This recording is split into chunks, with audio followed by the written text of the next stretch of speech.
Hi! Welcome to this part of my review featuring the Neon Lords of the Toxic Wasteland Core Rulez.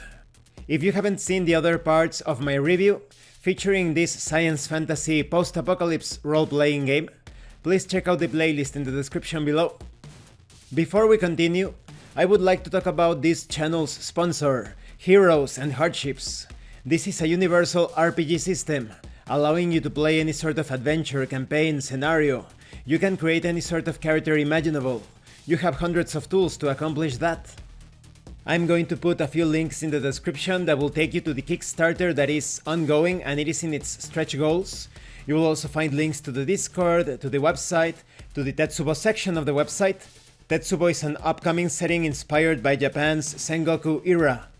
You will also find links to my reviews of the core rulebook in its early access version, the Quickstart guide and the Wallace campaign setting, based on the life and exploits of William Wallace, so please check it out. Now let's continue. This time I am going to talk about all sorts of weird items and artifacts, but first let's start with Ask Sultan. This section works like an all-purpose oracle to create adventures, to handle all sorts of situations during the adventures or campaign.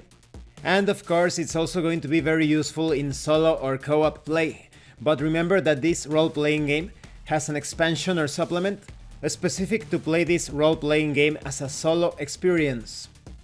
Now, trapped in a mundane children's toy by Terrorex, Sultan the Chronosage will answer questions the party or Neon Lord may pose. Beware for an inquiry posed to Sultan, which may come at a cost. Sultan may provide answers such as, "My sources say no," or "Outlook not so good," "Not looking good bro," "Gain +2 to your sleaze." You could also obtain the result of, "Hell no," or "Absolutely yes." Be wary of Sultan, for he is neither friend nor foe. He cares not for the well-being of humanoid scumdogs, but that of himself. There is also the Sultan's Fortune Subsection. Once per day, any character can spend a fortune point to ask Sultan their fortune. Perhaps you obtain the result of, "Make a wish, it might come true." Or maybe, "Be unconventional, even visionary." Perhaps the result is, "People in your background will be more cooperative than usual." So all of this can affect the adventure or task at hand. Now let's talk about looting the dead. You have a table to determine things that you find on corpses, or within corpses, you never know. Maybe you need to open the mouth of some weird creature and that creature ate someone or something. Maybe you end up finding 1d3 ninja throwing stars. Perhaps you obtain the result of 1 can of Glug Gug 0. Or maybe a laser lens. The corpse or body could also be trapped.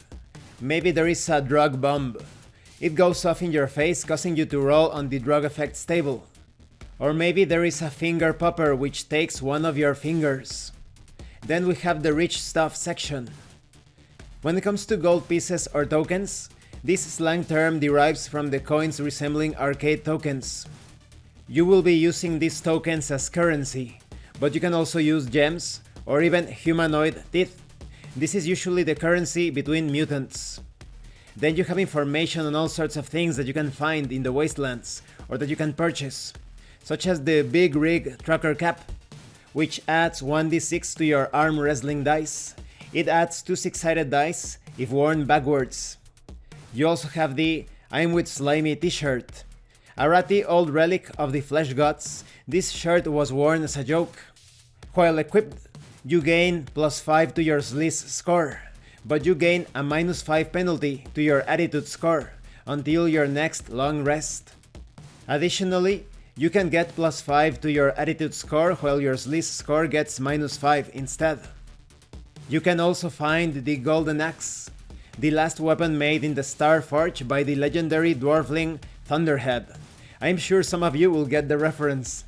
This two-handed battle axe is adorned with the story of the final days of the planet Luxor 777. When wielded by a dwarfling, it deals an additional 1d8 of damage. When a non-dwarfling class handles it, the additional damage is reduced to 1d6. We also have the Necroblades. Cursed with unholy magic, these blades suck the soul directly out of the body. On a successful hit, there is a 10% chance the target must make a death saving throw or die instantly. This item has the cursed condition. We also have the Sword of 1000 Truths. Behold the Sword of Legend. This relic of supreme heroism will digitize only in times of need. This slasher deals considerable dazzling damage, and when the sword deals a death blow, the target explodes into hundreds of pixels as if they were in a video game.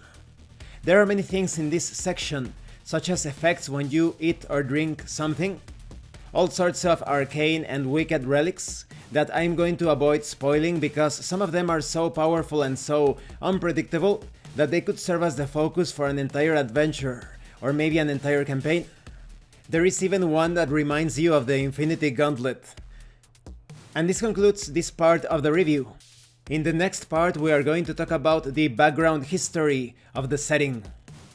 As you can see, there are many artifacts, relics, all sorts of weird items that you can find or you can trade with others, you can sell them or purchase them, although you are most obviously not going to get rid of the most powerful relics. Well, it depends on how cursed they are. And when it comes to the Ask Sultan section, it's a nice little oracle, but you definitely want the complete solo rules if you want to play it like that. But if you are playing as a traditional experience with other players, then this oracle will suffice. Thank you for watching this part of the review, and thank you for your likes and your comments. If you have any questions or comments, please let me know. And thank you so much to those of you that are going the extra mile to support the channel.